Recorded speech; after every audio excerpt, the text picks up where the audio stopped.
हर हर महादेव। श्री शिवाय नमस्तुभ्यं। फागुन पूर्णिमा का व्रत इस बार 13 मार्च 2025 दिन गुरुवार को रखा जाएगा।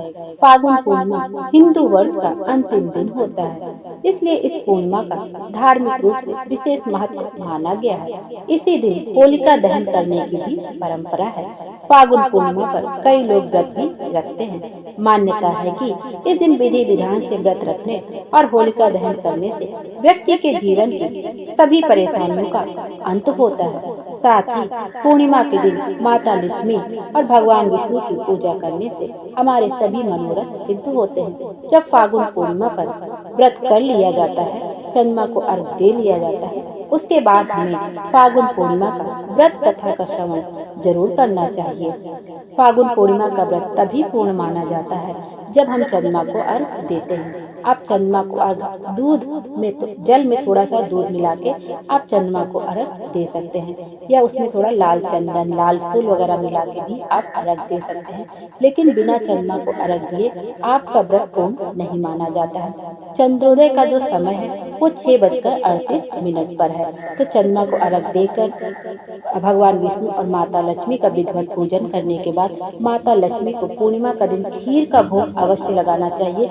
दूध से बनी सामग्री का भोग अवश्य लगाना चाहिए। आप मखाने की खीर, साबूदाने की खीर या चावल की खीर बना के माँ लक्ष्मी को भोग स्वरूप अर्पित कर सकते हैं। भोग माँ लक्ष्मी को खीर का भोग लगाने से हमारे घर में कभी क्लेश नहीं होता, हमारी सभी मनोरथ पूर्ण होते हैं।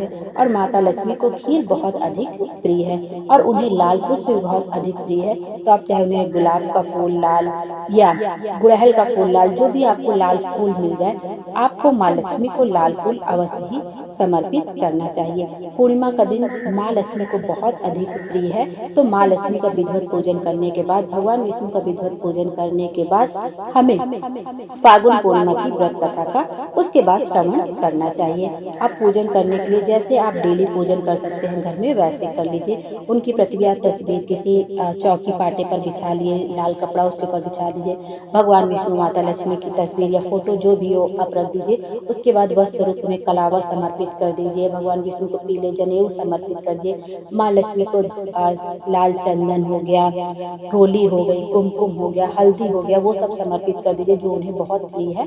चावल समर्पित कर दीजिए, फूल समर्पित कर दीजिए लाल रंग का, और खीर का भोग लगा के खीर का भोग समर्पित कर दीजिए। माँ लक्ष्मी जी को शहद भी बहुत अधिक प्रिय है। तो आप चाहें तो पान के पत्ते पे थोड़ा सा शहद रख के माँ लक्ष्मी को आप वो भी प्रसाद रूप में समर्पित कर सकते हैं। माँ लक्ष्मी को शहद बहुत ही अधिक प्रिय है। जैसे खीर बहुत अधिक प्रिय है, वैसे शहद भी बहुत अधिक प्रिय है। तो आप माँ लक्ष्मी को पान के पत्ते पर एक छोटा सा दाना आप शहद का रख के माँ लक्ष्मी को छोटी सी बूंद शहद की रख के आप माँ लक्ष्मी को समर्पित कर दीजिए। उसके बाद धूप बत्ती दिखा दीजिए और पूजन करने के लिए घी का क्या बोलते हैं, घी का बाती का दिया लगा दीजिए। उसके बाद व्रत कथा का श्रवण करिए। अपने हाथ में थोड़े से फूल और अक्षत ले लीजिए। जब व्रत कथा सुनते समय अपने हाथ में फूल और अक्षत ले लीजिए। जब व्रत कथा समाप्त हो जाए तो वो फूल और अक्षत माँ लक्ष्मी के सम्मुख, भगवान विष्णु के सम्मुख समर्पित कर दीजिए। आइए अब फागुन पूर्णिमा की व्रत कथा का श्रवण करते हैं, क्योंकि बिना व्रत कथा को सुने हमारा व्रत पूर्ण नहीं माना जाता है। यदि आप व्रत नहीं भी रखते हैं तब भी आप पूजन कर सकते हैं, पूर्णिमा को चंद्रमा को अर्घ दे सकते हैं और व्रत कथा का श्रवण कर सकते हैं। आइए अब व्रत कथा को सुनना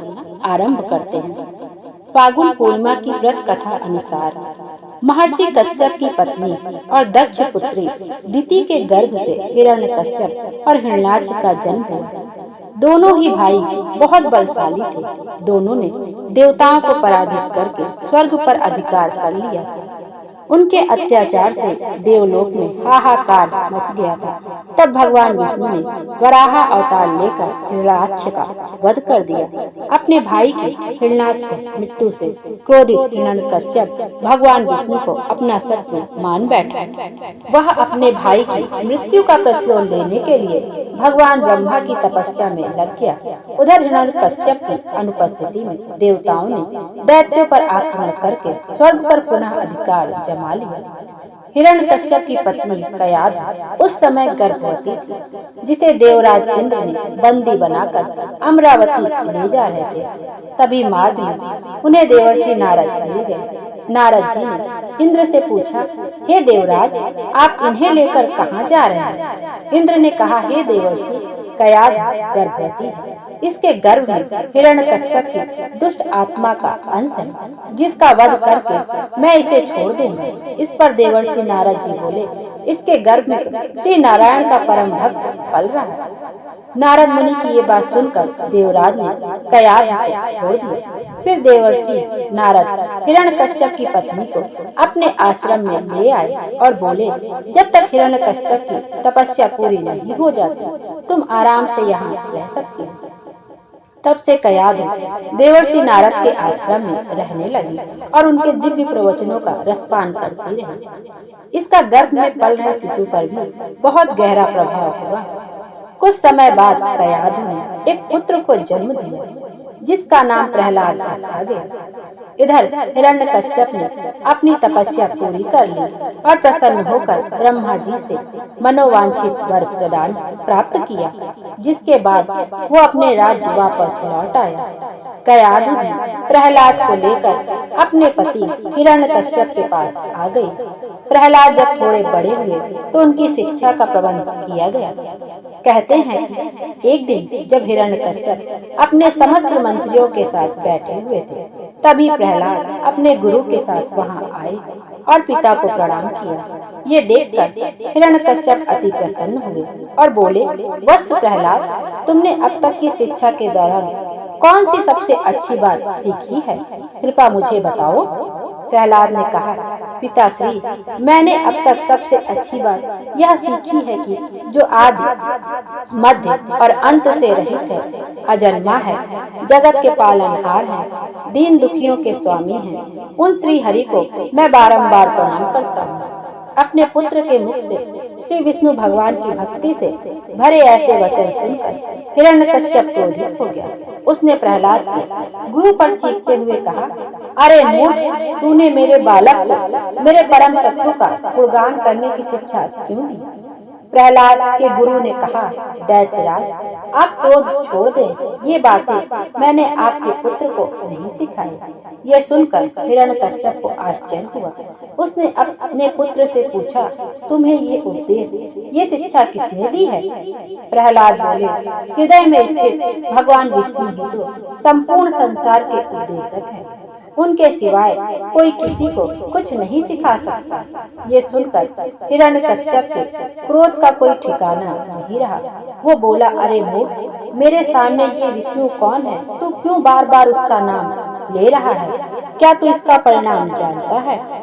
हिरण्यकश्यप ने प्रहलाद को हर तरीके से समझाने की कोशिश की, लेकिन प्रहलाद के मन से भगवान विष्णु के प्रति श्रद्धा तनिक भी कम न हुई। यह देखकर हिरण्यकश्यप और भी ज्यादा क्रोधित हो गया और उसने अपने सेवकों को आज्ञा दी कि इस दुरात्मा को मौत के घाट उतार दो। दैत्यराज हिरण्यकश्यप की आज्ञा अनुसार सैनिकों ने प्रहलाद पर तरह तरह के अत्याचार किए तथा उन्हें मारने की कोशिश की, परंतु भगवान विष्णु की कृपा से वे सब प्रहलाद का बाल बांका भी न कर पाए। हिरण्यकश्यप ने अंत में अपनी बहन होलिका को आदेश दिया कि वह प्रहलाद को गोद में लेकर अग्नि में बैठ जाए, क्योंकि होलिका को ऐसा वरदान था कि अग्नि से उसे कोई हानि नहीं होगी। अपने भ्राता के कहे अनुसार होलिका भक्त प्रहलाद को अपनी गोद में लेकर अग्नि में बैठ गई। वहीं प्रहलाद हाथ जोड़कर निरंतर प्रभु ध्यान में मग्न रहे और नारायण नारायण करते रहे। हरि कृपा से प्रहलाद बच गए, किंतु होलिका उसी आग में जलकर भस्म हो गई। बोलो विष्णु भगवान की जय। जैसे आपने प्रहलाद की रक्षा की, वैसे सभी भक्तों पे अपनी रक्षा, अपनी कृपा बनाए रखें। बोलो विष्णु भगवान की जय। इस तरह से फागुन पूर्णिमा की व्रत कथा यहीं पर समाप्त होती है। अब आपने अपने हाथ में जो अक्षत और पुष्प लिया है, वो भगवान विष्णु और माता लक्ष्मी के फोटो के प्रति तस्वीर जो आपने प्रतिमा रखी है वहीं पर समर्पित कर दें। हाथ जोड़कर प्रार्थना करें और उसके बाद आप कपूर से आरती कर सकते हैं, या आपने जो घी का दीपक प्रज्वलित किया है उसी तरह एक घी का दीपक और प्रज्वलित करके आरती कर सकते हैं। आइए अब आरती का भी श्रवण कर लेते हैं। ओम जय जगदीश हरे स्वामी, जय जगदीश हरे, भक्त जनों संकट, दास जनों के संकट क्षण में दूर करे। ओम जय जगदीश हरे। मात पिता तुम मेरे, शरण कहूँ मैं किसकी, स्वामी शरण कहूँ मैं किसकी, तुम बिन और न दूजा, आस करूँ मैं किसकी। ओम जय जगदीश हरे। जो ध्यावे फल पावे, दुख बिन से मन का, सुख संपत्ति घर आवे, कष्ट मिटे तन का। ओम जय जगदीश हरे। तुम पूरन परमात्मा, तुम अंतर्यामी, पार ब्रह्म परमेश्वर, तुम सबके स्वामी। ओम जय जगदीश हरे। तुम करुणा के सागर, तुम पालन करता, मैं सेवक तुम स्वामी, कृपा करो भरता। ओम जय जगदीश हरे। तुम हो एक अगोचर, सबके प्राणपति, किस विध मिलूं दया मैं, तुमको मैं कुमति। ओम जय जगदीश हरे। दीन बंधु दुख हरता, तुम रक्षक मेरे, करुणा हस्त बढ़ाओ, द्वार पड़ा मैं तेरे। ओम जय जगदीश हरे। विषय विकार मिटाओ, पाप हरो देवा, श्रद्धा भक्ति बढ़ाओ, संतन की सेवा। ओम जय जगदीश हरे। स्वामी जय जगदीश हरे। बोलो विष्णु भगवान की जय। आइए अब माँ लक्ष्मी के 108 नामों का जाप भी कर लेते हैं, जिससे हमें धन धान्य, सुख संपत्ति, वैभव, कीर्ति, ऐश्वर्य, सौभाग्य और आरोग्य की प्राप्ति होती है। माँ लक्ष्मी को पूर्णिमा का दिन बहुत अधिक प्रिय है और इस दिन यदि हम माँ लक्ष्मी के 108 नामों का जाप करते हैं तो हमारे सभी मनोरथ पूर्ण होते हैं। सबसे पहला माँ लक्ष्मी का नाम प्रकृति, विकृति, विद्या, सर्वभूत हित प्रदाता, ऐसा व्यक्ति जो संसार के सारे सुख दे सके। श्रद्धा जिसकी पूजा होती है। विभूति धन की देवी, सुरभि सुगंधा, परमात्मिका, सर्वव्यापी देवी। वाची अमृतमयी वाणी। पद्माल्या जो कमल पर रहती है। पद्मा कमल। शुचि पवित्रता की देवी। स्वाहा मतलब शुभ। स्वधा मतलब जो अशुभता को दूर करे। सुधा जो अमृत की देवी है। धान्य हिरणमयी जो स्वर्ण के समान है। लक्ष्मी धन और समृद्धि की देवी। नित्य पुष्ट जिनसे नित्य शक्ति मिलती है। विभा जिनका चेहरा दीप्तिमान है। अदिति जिनकी चमक सूर्य की तरह है। दीप्ति जो प्रार्थना का जवाब देती है। दीप्ता लौ की तरह जगमगाने वाली। वसुधा पृथ्वी की देवी। वसुधारिणी पृथ्वी की रक्षक। कमला मतलब कमलगंधा। कांता भगवान विष्णु की पत्नी। कामाक्षी आकर्षक आंखों वाली देवी। कमल संभवा जो कमल में से उपस्थित होती है। अनुग्रह प्रदा जो शुभ कामनाओं का आशीर्वाद देती। बुद्धि जो बुद्धि की देवी है। अनघा जो निष्पाप और शुद्ध है। हरिवल्लभी भगवान विष्णु की पत्नी है। अशोका जो दुख को दूर करने वाली है। अमृता जो अमृत की देवी है। दीपा जो प्रकाशमयी है। लोक शोक विनाशनी जो सांसारिक संकटों का नाश करने वाली है। धर्म निलया जो धर्म रक्षणी है। करुणा जो ममता की मूर्ति है। लोक मातृका जो जन जन की देवी है। पद्म प्रिया जिन्हें कमल बहुत प्रिय है। पद्म हस्ता जिनके हाथ में कमल है और जिनके हाथ कमल की तरह है। पद्माक्षय जिनकी आंखें कमल के समान है। पद्म सुंदरी कमल के समान जो सुंदर है। पद्मोद्वा जो कमल से उत्पन्न होने वाली देवी है। पद्ममुखी कमल के सदृश जिनका मुख है। पद्मना प्रिया पद्मनाभ भगवान विष्णु की प्रेमिका है। रमा भगवान विष्णु के साथ रमण करने वाली है। पद्ममाला धरा कमल की माला पहनने वाली देवी है। देवी जो स्वयं देवी है। पद्मनी कमल की तरह है। पद्म सुगंधनी कमल की तरह सुगंध वाली है। पुण्य गंधा दिव्य सुगंधित देवी है। सुप्रसन्ना अनुकंपा करने वाली सदा प्रसन्न चित्त रहने वाली देवी है। प्रसादा भी मुखी वरदान और इच्छाओं को अनुदान देने वाली प्रभा देवी जिनका आभा मंडल दिव्य और चमकदार है। चंद्र वंदना जिनकी दीप्ति चंद्र के समान है। चंदा चंद्र की तरह शांत है। चंद्र सहोदरी जो चंद्रमा की बहन है।